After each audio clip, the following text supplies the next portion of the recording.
Hello viewers, welcome back to Fountainhead Veda, our channel. Last 4-5 weeks, we did travel with great Acharya Jayendra Saraswati, Kanchipuram. And overall, we could understand more of the attitude for excellence. This was the main objective of our channel. And we could observe phenomenal qualities from Kanchi Acharya.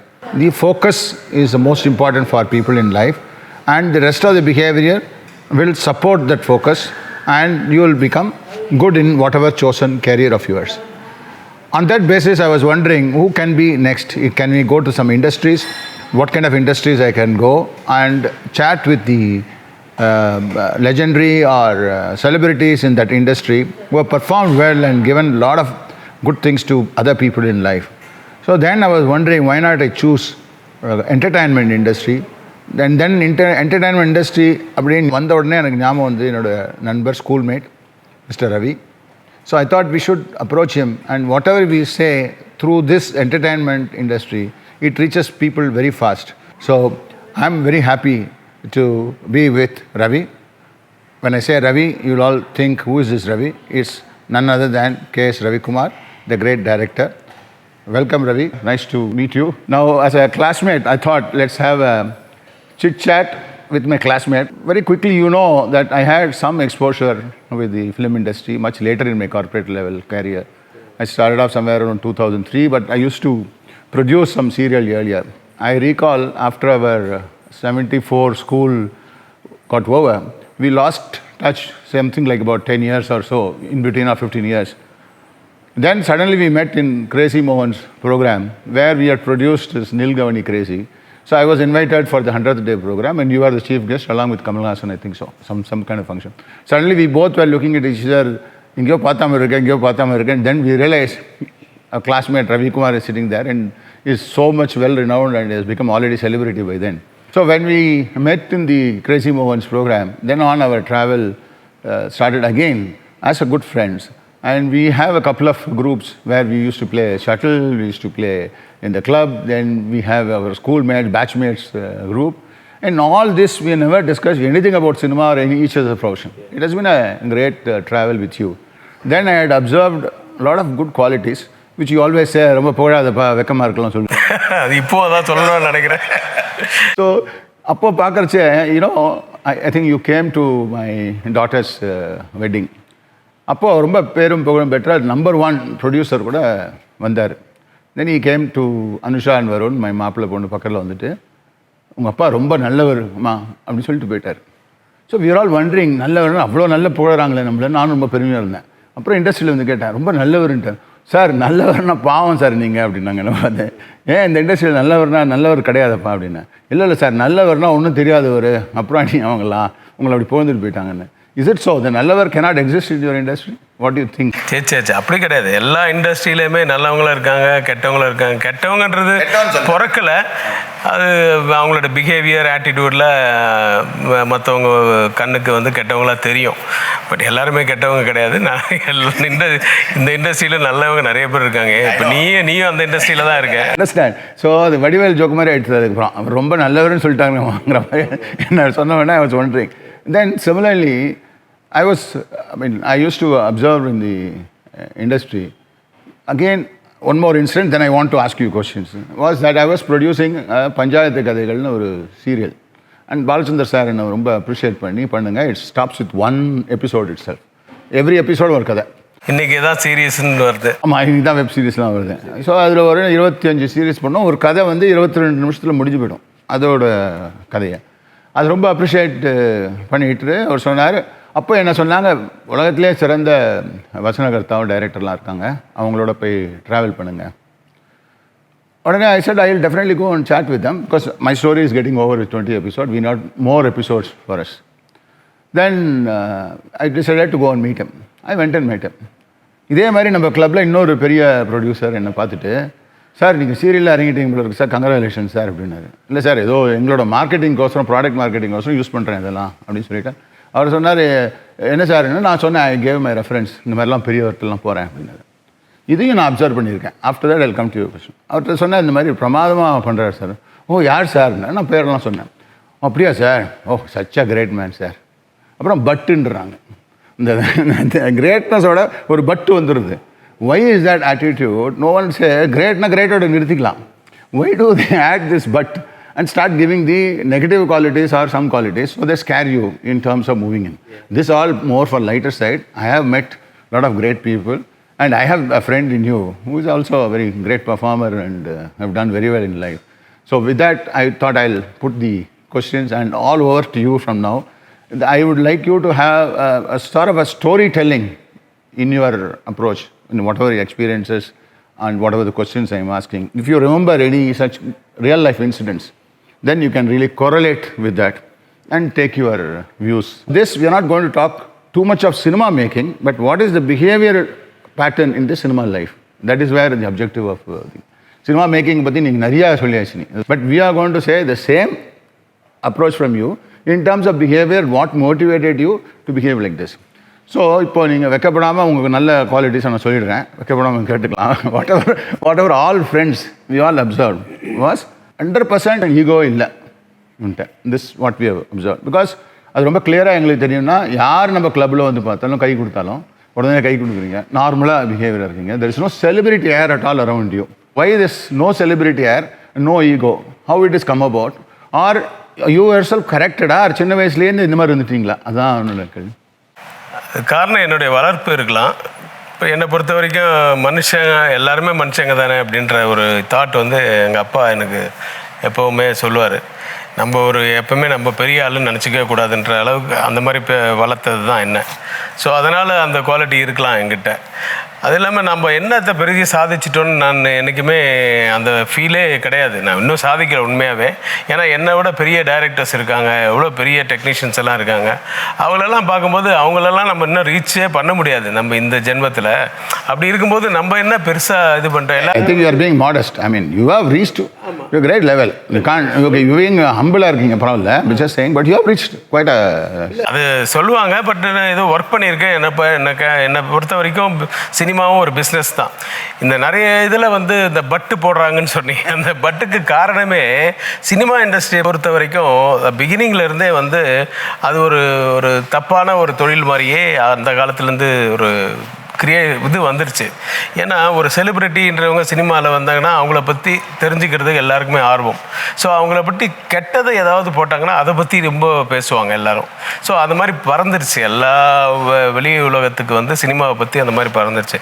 ஆனால் இன்றைக்கி பொறுத்த வரைக்கும் பார்த்திங்கன்னா அது வந்து சினிமான்றது media எங்கேயோ பெருசாக வளர்ந்துருச்சு.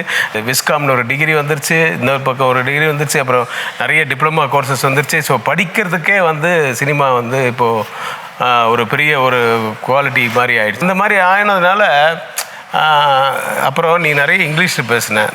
இந்த வியூவர்ஸுக்கெல்லாம் கொஞ்சம் தமிழ் தெரியும்ல? நல்லா தெரியும். சப்டைட்டில் நல்ல தமிழில் தான் பேசுவோம், சப்டைட்டில் போட்டுருவோம். Because we want to take this as a pan India, pan international. We don't want to limit to Tamil. அதான் என்னை பொறுத்த வரைக்கும் என்ன வந்து தெரியும் அப்படின்னா, ஒருத்தருக்கு தெரியும்னா அவங்க தமிழ் தெரிஞ்சவங்களாக தான் இருக்க முடியும். ஏன்னா அடுத்தது வந்து தெலுங்கில் கொஞ்சம் படம் பண்ணியிருக்கேன், அவ்வளோதான். மற்றபடி இங்கிலீஷ் தெரிஞ்சவங்க மட்டும் இல்லை. We all come from 12 rupees school, corporation school மாதிரி ஒரு ஸ்லைட்லி பெட்டர். அதெல்லாம் ஒன்றும் பிரச்சனை இல்லை. நான் I am also trying to speak in English because I want your qualities, greatness or whatever observation to the younger generation all over the world. அதுதான் object. இல்லை, எனக்கு வந்து சின்ன வயசுலேருந்தே நான் பிறந்ததே வந்து நல்லா ஸ்கூலுக்கு அதுக்கெல்லாம் போனதே காரில் தான் போயிட்டு இருப்பேன். லேடி ஆஃப் பான்சகஸ் கான்வென்ட்னு இருக்கு, அங்கே தான் வந்து 5th standard வரைக்கும் படித்தேன். ஸோ அந்த அளவுக்கு வசதியான குடும்பம் தான். ஆனாலும் எங்கள் அப்பா வந்து உழைச்சி சம்பாரித்தவர். அவர் ரொம்ப சின்ன வயசுலேருந்து அவங்க அப்பா வந்து அவருக்கு 4 வயசு இருக்கும்போது அவங்க அப்பா இறந்துட்டார். அப்போ ரொம்ப ஏழ்மையான நிலைமையிலேருந்து அவர் வந்து ஒரு நல்ல பெரிய லெவலுக்கு வந்தார். இருந்தாலும் அந்த எங்களுக்கு அதெல்லாம் வந்து நீங்களாக உழைக்கணும், நீங்களாக படிச்சுட்டு உடனே சில பேர் வந்து நிறைய பணம் இருந்தால் நீ படிச்சிட்டியா, ஓகே இருந்தால் இவனுக்கு இவ்வளோ பணம், நீ பிஸ்னஸ் பண்ணிக்க, இல்லைனா ஏன் பிஸ்னஸ் வந்து பார்த்துக்க, அதெல்லாம் சொல்லவே மாட்டார். உனக்கு என்ன பிடிக்குதோ அதை பண்ணு, ஆனால் அது நல்ல தொழிலாக இருக்கணும், ஒரு பேர் இருக்கிற தொழிலாக இருக்கணும், நீ கஷ்டப்பட்டு உழைச்சி நீ சம்பாதிக்கணும். டிகிரி முடித்ததுக்கப்புறம் அவர் வந்து பேக்கெட் பண்ணி நிறுத்திட்டார். ஸோ அதுக்கப்புறம் டிகிரி முடிச்சதுக்கப்புறம் திடீர்னு பேக்கப் பண்ணி நிறுத்திட்டாங்கன்னா நம்ம என்ன பண்ண முடியும்? அதை மீறி நான் கொஞ்சம் அப்படி எப்படின்னு எதாவது பண்ணோன்னா அது எங்கள் அம்மாவுடைய இன்ஃப்ளூயன்ஸில் தான் நான் வந்து இது பண்ணிட்டு இருந்தேன். ஸோ ஏன் அப்படி நிறுத்தினார்னா, அப்போ தான் வெளியில் போகிறேன், உனக்கு சாப்பாடு இருக்குது 3 வேளை, ஆனால் உனக்கு பேக்கெட் மணி முதல் கொண்டு வேணும் அப்படின்னா நீ you have to think about you. அப்போ நீ உழைக்கணும் அப்படின்னா அப்போ தான் வெளியில் போனீங்கன்னா தான் எப்படி உழைக்கிறது, உன்னுடைய ஃபீல்டு என்ன நீ டிசைட் பண்ணிக்கிறது. எங்கள் அப்பா மாதிரியே சொந்த பிஸ்னஸே பண்ணாங்க என் அண்ணன்லாம். பட் நான் வந்து அதே மாதிரி தான் சொந்த பிஸ்னஸ். ஃபஸ்ட்டு வந்து எக்ஸ்போர்ட் தான். என்னோடய ஃப்ரெண்டு ஒருத்தர் சிங்கப்பூரில் இருந்தார், அவர் மூலிமா எக்ஸ்போர்ட் பிஸ்னஸ் தான் நான் பண்ணேன். ஆனால் ஃபிலிம்ஸ் எக்ஸ்போர்ட் பண்ணேன். அதனால் வந்து அந்த பிஸ்னஸில் இருந்தேன். ஆனால் அந்த பிஸ்னஸ் சரியாக வரல. அதுக்கப்புறம் உடனே அவர் என்ன பண்ணார், அப்போ வந்து ஏன் சரியாக வரலன்னா பிகாஸ் ஆஃப் வீடியோ பைரசி. அப்போவே அந்த காலத்துலேயே VHS கேசட்டில் இங்கேருந்து போயிடும் மலேசியாவுக்கு, சிங்கப்பூருக்கெல்லாம். ஸோ அது வந்து அங்கே எல்லாம் அது போட்டுட்டாங்கன்னா என்னால் வந்து பணம் அனுப்ப முடியல. அவரும் வேண்டான்னு சொல்லிட்டு இந்த அப்பளம் வடம் அதெல்லாம் அனுப்புனார். எங்கள் அப்பா அதெல்லாம் வேண்டாம், அதெல்லாம் கொஞ்சம் ஒரு மாதிரி சீப்பாக தெரியுது, பண்ணால் நல்லா இதுவாக பண்ணு அப்படின்னு சொன்னார். ஆனால் நான் வந்து என்ன பண்ணேன், அப்படியே வேறு எதுவும் பிஸ்னஸ் வேணான்ட்டு அவர் அதை பண்ணிவிட்டு அவர் பெரிய ஆள் ஆகிட்டார். ஆனால் நான் வந்து அதை விட்டுட்டு சரின்னு இந்த சினிமா லைன்லேயே கொஞ்சம் பழக்கம் வந்ததுனால அப்படியே சினிமாவுக்கு வந்தேன். ஸோ ஒரு எங்கள் அப்பாவுனுடைய வளர்ப்புனால தான் நான் ஆமாம் ஆயிரக்கணக்கு, நான் எவ்வளோ பெரிய பணக்காரன் இருந்தாலும் கையில் காசு இருக்காது இல்லையா, பேக்கெட் மணி இருந்தால் தானே கையில் காசு. ஸோ மற்றவங்க கிட்ட நம்ம போய் ஏதோ அப்ரோச் பண்ணும்போது தானாக கை கட்ட தோணும், தானாக வந்து பணிவு வந்துடுது இல்லையா. ஏன்னா அவங்கக்கிட்ட நம்ம எதாவது வேலை கேட்கணுன்னு. இப்போ நான் பார்த்தீங்கன்னா நான் எக்ஸ்போர்ட், நான் அப்புறம் வந்து KR பிளாஸ்டிக்ஸ்னு ஒன்று ஆரம்பித்தேன். அப்போ வந்து டைனரா, சிஎஸ் எல்காட் அந்த மாதிரி டிவி கம்பெனிஸுக்கெல்லாம் ஸ்மால் காம்பனன்ட்ஸ், பிளாஸ்டிக் காம்பனன்ட்ஸ் பண்ணேன். நிறைய ரிஜெக்ட் ஆகிடும் அதில், ஏன்னா அவ்வளோ மைன்யூட் பார்ட்ஸ், இந்த அதில் வந்து ஷாக் வரக்கூடாது, ஏன்னா அது பிளாஸ்டிக் தான். பட் அந்த மாதிரி சின்ன நாப்ஸ் அதெல்லாம் பண்ணிகிட்டு இருந்தேன். அப்போது அந்த மாதிரி பெரிய அவங்கக்கிட்டலாம் போனால் கை கட்டி தான் ஆகணும். அப்போ ஏன்னா நம்ம போய் ஒரு இதுக்காக நிற்கிறோம் இல்லையா, ஒரு ஆர்டருக்காக. ஸோ தானாகவே அந்த பணி வந்துடுச்சு. இப்போ அவரே வந்து பணம் கொடுத்து முதலாளியை நான் உட்கார வச்சு ஒரு பிஸ்னஸ் பண்ணுறேன்னா நான் ஒரு வேளை என்னுடைய ஆட்டிடியூட் அதுதான் I wanted to just share with you our thoughts. எங்களுக்கும் I know you know my family, we are 6 brothers 4 sisters, ரொம்ப பெரிய ஃபேமிலி, ஆமாம் நல்லா தெரியும். ஸோ அதில் பார்த்தீங்கன்னா இப்போ எங்கள் பசங்க நம்ம பசங்களாம் வந்துட்டாங்க. Are you following what your fathers did? No. You're not able to follow that. உங்கள் அப்பா மாதிரி நம்மளால் சொல்ல முடியுதா பசங்கள்கிட்ட, டே டயத்தில் ஏசிலாம் போட்டுக்காதப்பா பழக்கமாயிடும், அப்புறம் ரொம்ப பணம் பாக்கெட் மணிலாம் வாங்கிக்காத, அப்புறம் கேட்குறதே இல்லை, அவங்க என்ன வேணுமோ வாங்கிக்கோ, எது வேணால் பண்ணிக்கோ, நம்ம மாற்றி விட்டோம் அதை. அது வந்து அதுதான் ஐ வாண்டட் டு. இல்லை, காலங்கள் மாறி போயிடுச்சு. இப்போ நான் இருக்கும்போது எனக்கு காரில் ஒன்று அவர் அனுப்பிச்சா கூட எனக்கு ஜாமெண்ட்ரி பாக்ஸ் இன்னொருத்தர் நல்லா வச்சுருக்காங்கன்னா எங்கள் அப்பா ஜாமெண்ட்ரி பாக்ஸ் வாங்கி கொடுத்தாரு. இப்போ அது மாதிரி தான். இப்போ அவங்களுக்கு வேண்டியதை அவங்க வந்து ஸ்வைப் பண்ணிக்கிறாங்க, இல்லைனா இங்கேருந்து நெட்டில் அனுப்பிச்சிக்கிறாங்க, ஸ்விக்கியில் ஆர்டர் பண்ணி சாப்பிட்டுக்கிறாங்க. இதெல்லாம் வந்து அவங்க படிக்கும்போது நம்ம என்ன பண்ணணுமோ அதை நம்ம பண்ணிட்டு தான் இருக்கோம். அதை நீயும் தான் பண்ணுற, நானும் தான் பண்ணுறேன். அதில் அவங்களோட நல்ல அதை என்ன கேள்வி கேட்டாங்கன்னா ரவி என்ன சொல்கிறாங்க, நீங்கள் ஓவராக இந்த மாதிரி ஸ்ட்ரிக்டாக இல்லாமல் நீங்கள் எங்களை ஃப்ரீயாக விட்டாலுமே we will be disciplined because we have seen you how you are performing. நாங்களே டிசிப்ளின் இருப்போம், நீங்கள் வந்து ரொம்ப ஓவர் இந்த மாதிரி இருக்குது இந்த மாதிரி சொல்லாத, நாங்களே இருக்க மாட்டோமா, எங்களுக்கு நீ எல்லாம் பண்ணி கொடுத்துட்ட. ஏசி யூஸ் பண்ணக்கூடாதுங்கிறது என்னத்துக்கு பண்ணணும், ஏசியை வச்சுருக்க வேணாம், நல்லா தான் வந்திருக்கோம், ஏசி வச்சுருங்க யூஸ் பண்ணுறோம், அதில் ஏன் அப்படிங்கிற மாதிரி சின்ன வயசில் பசங்களாம் சொல்லியிருக்காங்க. I use wonder. So you do whatever you want as long you follow some value systems of what we have created, it is fine. அப்புறம் உங்கள் உலகம் சொல்லிடுறோம். ஆமாம் அதுதானே நடக்குது. நம்ம தெரிஞ்சோ தெரியாமல் அதான் நடக்குது. நம்ம வந்து அவங்க அனாவசியமாக ஏதாவது ஒன்று பண்ணால் கண்டிப்பாக வேணான்னு சொல்லுவோம், அட்வைஸ் பண்ணுவோம். என்னை பொறுத்த வரைக்கும் நம்மளுடைய குழந்தைங்கிட்ட நம்ம ஃப்ரெண்ட்லியாக இருக்கணும். அப்போ தான் அவங்களும் வந்து எதுக்கு நம்ம இதை மறைக்கணும் அப்படின்னு தப்புகள் வந்து செய்ய மாட்டாங்க. தப்புகள் கண்டிப்பாக ரொம்ப ரொம்ப குறையும். அதனால் ஓப்பனாக பேசுவாங்க. அதனால் நான் வந்து எனக்கு 3 டாட்டர்ஸாக இருந்தாலும் அவங்கக்கிட்ட முதல்லேருந்தே நான் ரொம்ப ஃப்ரெண்ட்லியாக தான் பிஹேவ் பண்ணுவேன். எல்லா விஷயத்துலேயும் ஓப்பனாக பேசுங்க, எல்லாத்தையும் பேசுங்க அப்படின்ட்டு. இப்போ எனக்கு 2 மாப்பிள்ளைங்க வந்துட்டாங்க, அவங்கக்கிட்ட கூட நான் ஃப்ரெண்ட்லியாக தான் இருப்பேன். அப்போ தான் ஏதாவது தப்புக்கள் செய்கிறாங்க, வெளியில் போய் செய்யணுன்றது தோணாது. எது வேணுமோ இங்கேயே கேளு, அது ரொம்ப தப்பு இல்லை அப்படின்னா ஐ ஆம் ரெடி.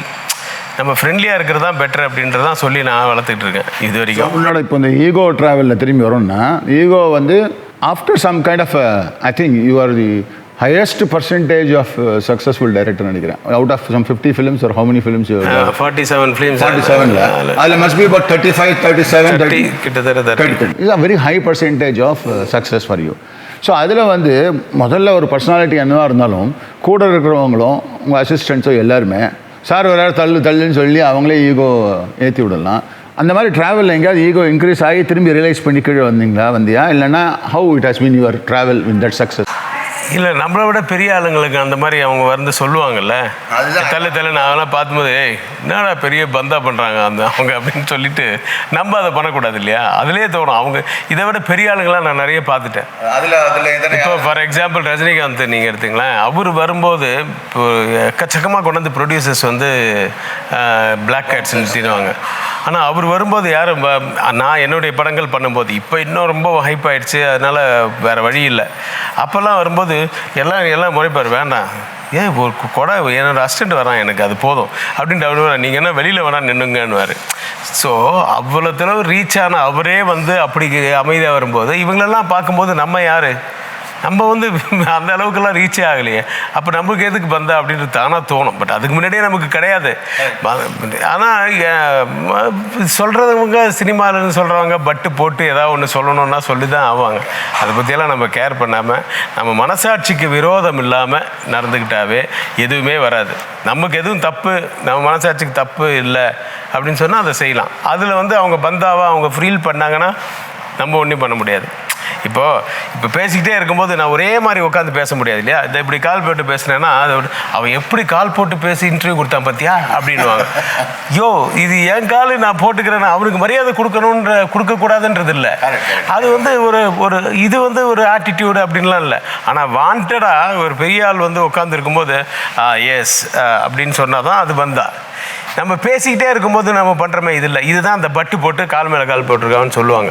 இது மாதிரி சின்ன சின்ன விஷயங்கள் வெளியில் பார்த்து பேசுவாங்க. Correct. What we are coming to is, was it a very natural in your ஜீன்ஸ்லேயே வந்துருச்சா, ஆர் பாடமும் கற்றுட்டு இதை மாற்றினீங்களா, ஆர் வாட்ஸ்? ரெண்டுமே ஜீன்ஸ்லேயே. எங்கள் அப்பாவும் அந்த மாதிரி டைப் தான், அதனால் எங்கள் அம்மாவும் அந்த மாதிரி டைப் தான், எங்களை வளர்த்ததே அப்படி தான். அது இல்லாமல் நம்மளுடைய எக்ஸ்பீரியன்ஸ் த்ரூவர்ட்ஸ் நம்ம வெளி உலகத்துக்கு போயிட்டு நம்மளுடைய வேலைகளுக்காக போய் பார்க்கும்போது, இப்போ நான் சின்ன வயசில் உங்கள் வீட்டுக்கு வரும்போதெல்லாம் என்ன மாதிரி இருக்கும் அந்த வீடு, உங்கள் அப்பா அது செம்ம ஜெய்ஜாண்டிக் ஃபிகர்னு அப்படியெல்லாம் அசந்தெல்லாம் பார்த்துருக்கேன்.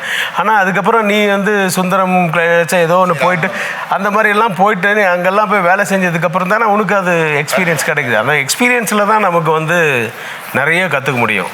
இது டெஃபினட்டாக experience is very very important for every thing. இப்போ அந்த மாதிரி ஈகோ இல்லாமல் உங்களோட ஃபீல்டில் whom all you have admired and taken some examples out of them, நீ ரஜினின்னு சொன்ன, anybody else who was very great, or அவருக்கு ஈகோவே கிடையாது, யாரும் தூக்கி விட்டாலும் கிடையவே கிடையாதுன்னு சொல்கிறபடியான உங்கள் ட்ராவலில் யாரெல்லாம் சந்திச்சிருக்கீங்க? நிறைய பேர் இருக்காங்க. இப்போ கொஞ்சம் கூட நம்ம பெரிய ஆள் அப்படின்னு நினச்சிருந்தா இந்த வீட்டுக்கு இதே இடத்துல வந்து மின்னல் படம் தசாவதாரம் பார்த்துட்டு மறுநாள் காலம்புற 6:45 நான் நைட் ஷோ வேறு போட்டுட்டு நான் 2:30-3 மணிக்கு தான் வந்து படுத்தேன். காலம்புற 6:45 வந்து பாலச்சந்தர் சார் வந்துட்டாருன்னு சொல்லி ஃபோன் பண்ணுறாங்க. பல் தேய்ச்சிட்டு கட்டன்னு ஓடி ஒரு உட்காந்துருக்காரு. வந்த உடனே அப்படி ஷால் போட்டு என்னை கட்டி பிடிச்சி, டேய் எங்கேயோ போயிட்டீங்கடா நீங்கள்லாம் என்னமோ சாதிச்சிட்டிங்கடா, நான்லாம் ஒன்றுமே இல்லைடா அப்படின்ற. சார் என்ன சார் இது அப்படின்ட்டு தூக்கி நிறுத்துறேன். இப்போ பேச மாட்டாங்கடா இந்த படத்தை பற்றி, இன்னும் 20 வருஷம் கழிச்சும் பேசுவாங்கடா, அந்த மாதிரிலாம் சாதிச்சிட்டிங்கடா, நல்லா சாதாரணண்டா நான். எனக்கு அதுதான் ஆஸ்கார் விருது இல்லையா? அவர் வந்து என் வீட்டுக்கு வரணும்னு அவசியம் இல்லை, ஒரு ஃபோன் பண்ணி தான் நான் போயிருப்பேன். என்னை வந்து பார்த்துட்டு ஃபஸ்ட்டு டைரக்டர் என்னை வந்து பார்த்துட்டு அப்புறமா கமல் சார் வீட்டுக்கு போகிறாரு. அவருக்கு ஒரு ஷால் போட்டு பாராட்டுறாரு. இதெல்லாம் வந்து பார்க்கும்போது எவ்வளோ பெரிய ஆளுங்க, பாலச்சந்தர் சார், ஸ்ரீதர் சார், பாரதிராஜ் எல்லாம் பெரிய பெரிய ஆளுங்க, லெஜண்ட்ஸ். இவங்கெல்லாம் வந்து நம்மக்கிட்ட அவ்வளோ ஃப்ரெண்ட்லியாக பழகிறாங்க அப்படின்னு. நாட் ஓன்லி வித் மீ, சின்ன டைரக்டர்கிட்ட கூட இவங்கெல்லாம் பழகிற விதத்தெல்லாம் பார்க்கும்போது நமக்கு ரொம்ப ஷாக்கிங்காக இருக்கும். நமக்கு அதெல்லாம் அந்த மாதிரி ஏதாவது தோணுச்சுன்னா கூட இவங்களுடைய பழக்கங்களே நமக்கு குட்டு போடுற மாதிரி அந்த விஷயம்லாம் வந்துச்சுன்னா, நீ ஒன்றுமே இல்லை சாதாரணம் அப்படின்னு தானாக தட்டிக்கிற மாதிரி இருக்கும்.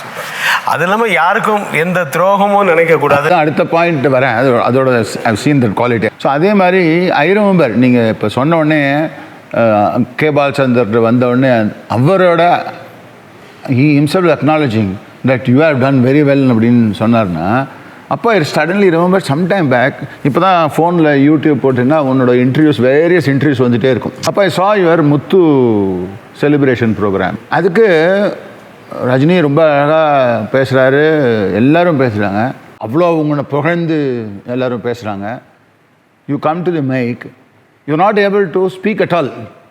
ஏன்னா அவங்க என்ன சொல்லிட்டுருக்கீங்கன்னா பாஷாங்கிற ஒரு படம் ரொம்ப சக்ஸஸ் ஆகிடுது, அது முந்தின படம். என்னை நம்பி ஒரு பொறுப்பு கொடுத்துருக்காங்க அடுத்த படம். அந்த படத்தை சக்ஸஸ் ஆகணுங்கிற ஒரே ஒரு நோக்கத்தோடு தான் நான் வந்தேன். இப்போ ரஜினி பால்சா 2 லெஜெண்டுக்கு முன்னாடி நான் ஒன்றுமே இல்லை, எனக்கு சான்ஸ் கொடுத்ததே பெரிய விஷயங்கிற மாதிரி சொல்லிவிட்டு, அதுனா வேர்ல்டு ஃபேமஸ் பிக்கஸ்ட் ஹிட் முத்து.